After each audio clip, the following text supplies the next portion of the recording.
যাবে, কোনো eligible voter বাদ যাবে না, এটা এটা কমিশনের নির্দেশ আছে, কোনো এলিজিবল ভোটার বাদ যাবে না। আধার যেটা আইনে আছে ওটাই আছে, আমি তো কিছু আইন ক্রিয়েট করি না, আধার যেটা আইনে বলে ওটাই হবে।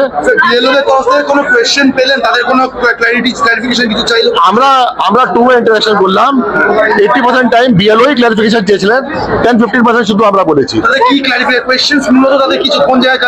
না ক্লারিফিকেশন ওদের নিয়ে ফর্ম 6 নিয়েছিল, 7 ছিল, 8 ছিল, এলিমিনেশন ফর্ম ছিল, কিনা ফিল আপ করবে না করবে, অনেক ক্লারিফিকেশন ছিল।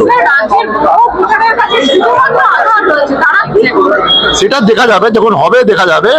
এখানে অনেক ডকুমেন্ট আছে, কিছু না কিছু ডকুমেন্ট পেয়ে যাবে, কোনো প্রবলেম নেই। যার লিঙ্ক আছে 2002 এসআইআর সঙ্গে, প্রায় 70% থেকে বেশি অনেক জেলাতে আছে, ওদের তো কোনো ডকুমেন্ট লাগবেই না।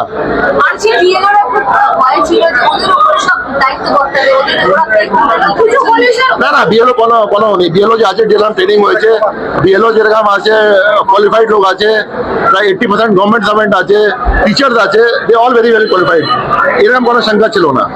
আর তাহলে বিএলও তো ইনকোয়ারি করে আপলোড করবে, তারপরে তো ইআরও দেখবে, ফাইনালি ইআরও ডিসাইড করবে।